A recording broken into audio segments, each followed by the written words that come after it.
committee with the school, but you know, I hear about we are going into agriculture. You know, agriculture. You know, we don't want more farms. You know, and everybody in agriculture around here is landscaping. I don't see that. You know, I read here again in South Kingston. Now they have a little bit of a thing going on over there. I don't know, IB program, but they're focusing on biology, English, French, history, Italian, math, physics, Spanish, theory knowledge, world religion. Maybe some of our world problems are religion oriented. You know, I think we need to partner up. We've got to partner up with South Kingston, just like we used to do with Charleston. The tech program. They had a tech program down at Charleston. We sent all our kids down there, get them on a bus, send them down there to learn how to saw wood or whatever they got, sheet metal. I don't know what they did. Fix cars. You know, we need to partner up with South Kingston, and maybe at 10, 11 o'clock, after we get the core subjects here, send them over there to get the advanced courses or something that we're lacking in our school system. So that's where we ought to be looking instead of turf and bonds. You know, we've got to make priority discretionary spending. We don't have any more discretionary spending. Stop it. And even if the state allows it, that means they're wrong. They're also messed up. And we got to stop it. Thank you. Thank you.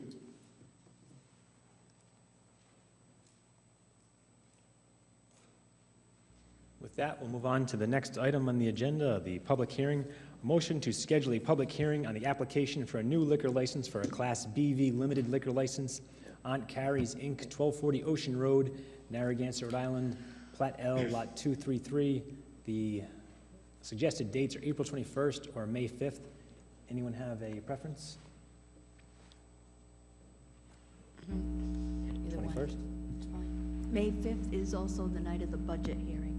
Also April 21st. 21st. So motion to schedule the hearing for April 21st for the application for a new liquor license for a Class BV limited liquor license on Carrie's Inc., 1240 Ocean Road, Narragansett, Rhode Island, Plat L, Lot 233. So move. I'll move that motion. Second. All in favor? Aye. Motion carries 5-0.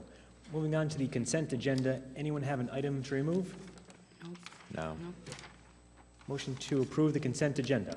I'll move that motion. Second. All in favor? Aye.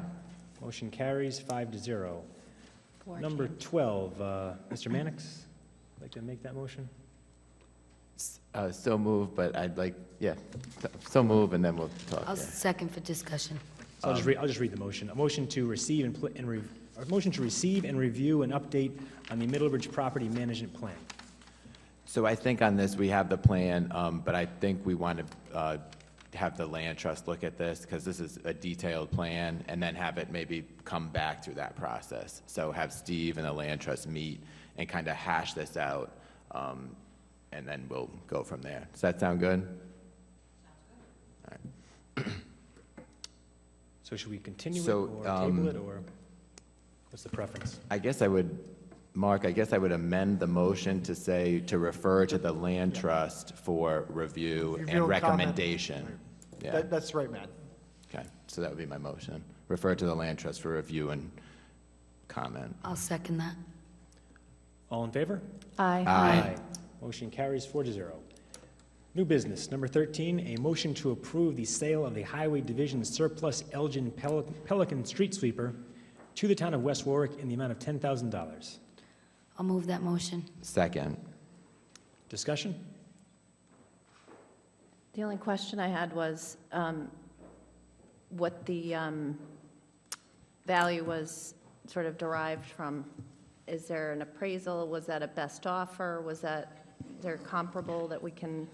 I talked to our DPW director, Mr. Osterhout, today, and he had listed it at $2,500 for auction.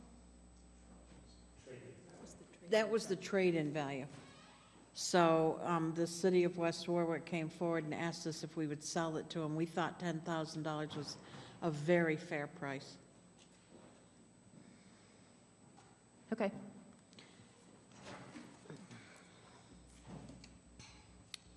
All in favor? Aye. Aye.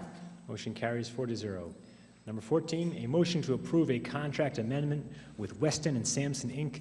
for the annual professional environmental remediation services at the DPW facility in the amount of $15,000. I'll move that motion. Second. Discussion. All in favor? Aye. Motion carries 4-0.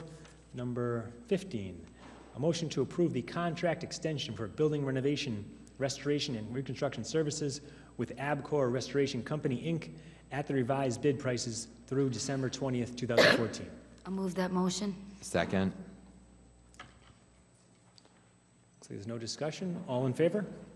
Aye. Motion carries. Number 16, a motion to reappoint Richard Leonard to the Board of Canvassers for a 6-year term, which will expire on March 1st, 2020. Is that correct? Wow. I'll move that motion. Second. It's a state-imposed term, right? Yeah. All in favor? Aye. Motion carries 4-0. And number 17, a motion to approve the adjusted and revised fee schedule of services provided by the Fire Marshal and/or Fire Prevention Office. Move that motion. Second. Any discussion? Are some of these fees for tasks require more staff work than others? Can we comment on that? Scott? I would like to ask the chief to come forward on these. I'm not quite up to speed.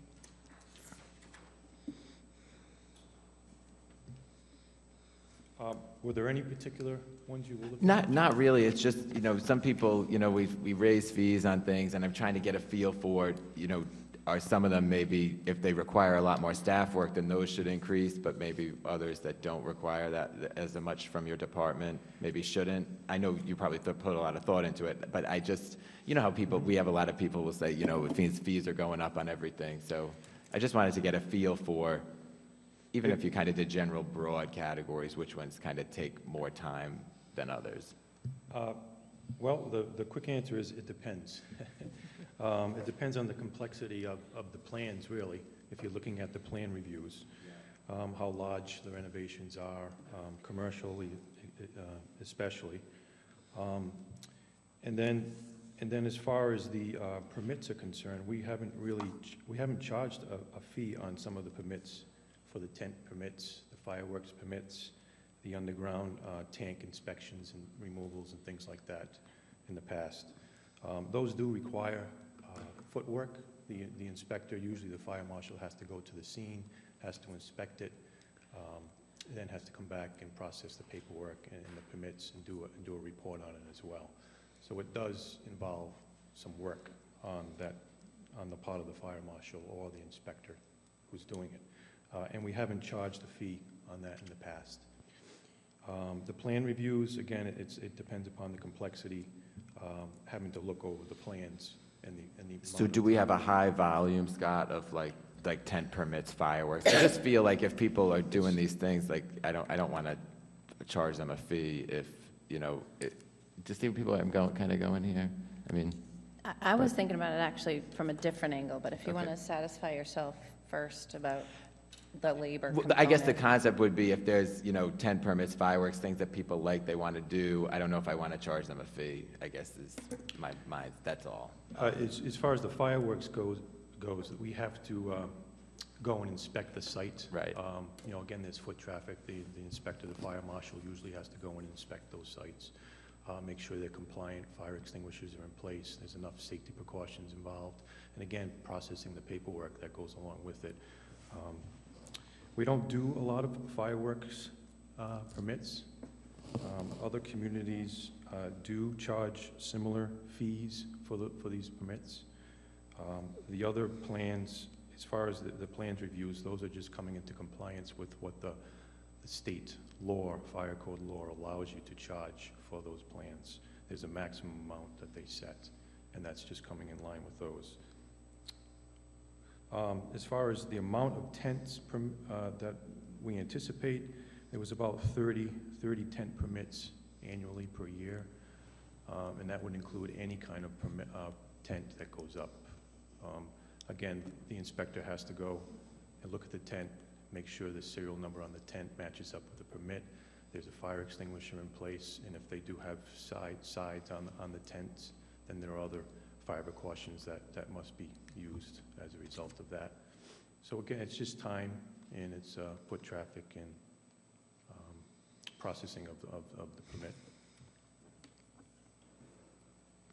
So the question I had was, I'm not averse to the charging of fees for sure, but to Matt's point, I think less on the tents and the fireworks, but more a question around giving people a view of the all-in costs rather than, I mean, there's a fee schedule, but when we talk to people about doing additions on their homes, or do we say, here's a cost from the town, or do we say, okay, it's Tony's got to go out, and then Scott's got to go out, and then this one's got to go, and that one's got to go, and by the time you're done, it's sort of that nickel and dime type view, I think, that the taxpayer feels, rather than collaborating and coming up with a fee schedule for a, you know, a new addition or a new home, where it might make people feel like they get everything all inclusive rather than sort of this one, that one. I know everything isn't always required, and the degree of complexity would be, you know, definitely considered on onesie twosies, but do we have something that could just help a taxpayer understand the total all-in cost? Well, as it turns out, we have our building commissioner here, and he and Scott, the fire chief, that's a great question. Well, I don't know what happens. Basically, we have a fee schedule. It's online. For a new house, decks, in additions, we charge 40 cents a square foot. And then if it's a new house, there's radon involved, and then there's a $50 state fee. On a commercial property, it's the same thing, 40 cents a square foot, plus state fees. But we have it all posted online, and No, and I get that. I mean, it's all out there, but I mean, the mental gymnastics, you have to go, if this, then that, sort of, is there something we could think about just to simplify? I'm not averse to the schedule itself, and I realize we gotta make up for inflation and, you know, cost of labor and things like that. Well, who sees when somebody wants to come in and build a home or put on an addition or build a deck, who do they see first? Do they see you first, Tony? most people, to be honest with you, they'll see me first, and I handled most of it, but no one ever really asks what the fee's gonna be. They just want their permit. It's so tough to get permits in Narragansett Is there any way that we can, is there any way we can do what is suggested here, that perhaps it would be fair to let them know there will be fees? They will include fire department fees, building inspector fees. I don't know what else to run into. Yeah, like I said, not too many people really ask that question. No, but ever. we hear about it later, sort of the, you know, this fee, that fee, the other. Our fees compared to other municipalities is a little low, to be honest with you. I mean, we've been looking at raising them. And that's why I'm generate saying, more if we're revenue. going to raise them, I think we owe them sort of a managing of expectations kind of upfront. If we're going to, I mean, I'm, again, not averse to raising them, not averse to you raising them, Tony. It's just, I think, you know, getting that expectation up front for people would be helpful. Do they know, for instance, that after they leave your office, they're going to have to go and get this project inspected by fire? Is that ever told? Yes, when they come into the office, the first thing they have to do is that we have two sheets, one for 1- and 2-family dwellings and one for commercial. Now, 1- and 2-family dwellings for smoke detectors, because Jim, the fire marshal, has to mark the plans up and do a plan review. So if it's just an addition, it's $30. If it's a new single-family dwelling, it's $50, which is pretty reasonable. If it's commercial, that's where we make our money, because it goes on an estimated cost. So if it's $1 million project, we could be pulling in like an $8,500 fire review fee. Yeah, and that's going to vary, I'm sure, but I'm it's thinking more the general. It's all posted. We have everything.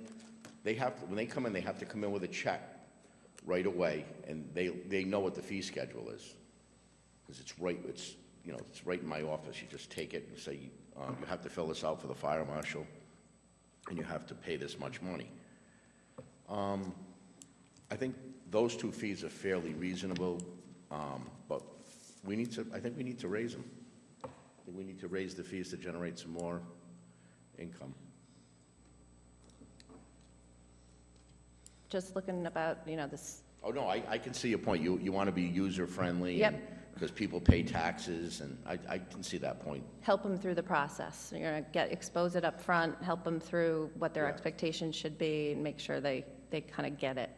Yeah, It's not a people- surprise yeah, later. people do say, will comment, like the point you're trying to bring across that, well, we pay taxes, why do we have to pay permit fees? Well, They also have to go to planning, too? There could be Well- fees for planning? well, they only give fees to planning. What happens is we have a zoning review. I do building and zoning, and then it'll go to engineering for drainage and sewer availability. And then it goes to community development for wetlands, coastal. And the planning department wouldn't get any money, or engineering might get a sewer lot development fee if it's in a sewer. Right. If it's in an area that the lot requires one. But planning would get money if they have to go to the zoning board, or if Mike has to do a subdivision, or in different areas like that, or a staff review, but planning wouldn't get any money unless they needed some kind of zoning or staff review relief in that office. We can work on this. I really think it sounds like a good idea to put together a chart that shows every place you may have to go and the possible fees that may be involved. We'll see if we can pull it together. I don't know if we can, but I'll lean on these guys to Okay. help me. Great. Sorry for the detour, but it's got me thinking. Any more questions for me? Thank you, Chief. Mr. Alba?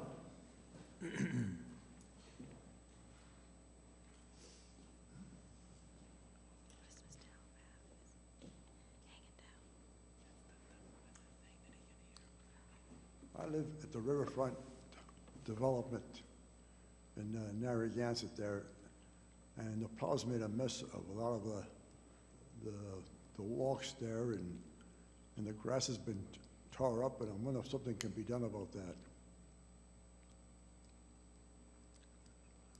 I think if you have a specific complaint, you can speak to Ms. Nolan, and she can make any referral we have to.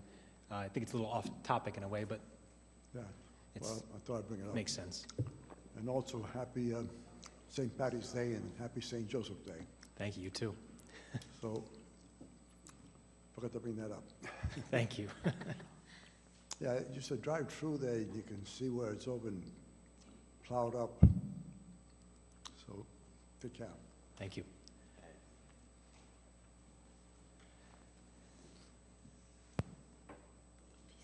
All in favor of the number 17? Well, before we, Oh, because I guess my general sentiment was we're changing fee schedules. They're never going to go down again, right? I mean, this is a new fee, so I guess, I don't know, I'd like to take a little more time. Maybe we'll pass in a couple of weeks, but that's where I am, but I don't know. Do you guys think otherwise? I'd love to,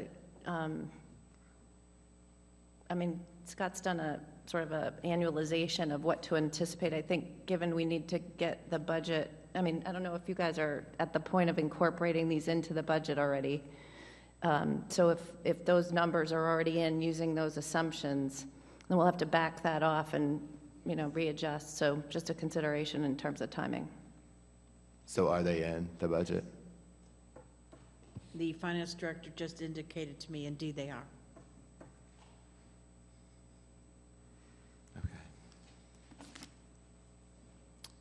All in favor? Aye. Aye. Any opposed? Sorry, I didn't hear that. Okay. 4-0, motion passes or carries. Moving on to the last item, a motion to retire to executive session at the end of the March 17, 2014 Town Council meeting, as in accordance with 4246-4, to discuss litigation, Kayak Center at Whitford Cove, Kayak Center of Rhode Island versus the Town of Narragansett et al., in accordance with Rhode Island General Laws 4246-5A2, and collective bargaining regarding Rhode Island Council 94, AFSCME, AFL-CIO, Local 1179, and Rhode Island Laborers District Council, Public Service Employees, Local 1033, as in accordance with 4246-5, 2, and appoint Mark A. McSally, Town Solicitor, as Clerk Pro Tem. Someone like to make that motion? I'll move that motion. Second. Ms. Segopian? Aye. Mr. Mannix? Aye. Ms. Bonato? Aye. Aye. Thank you very much, everyone. Have a good night.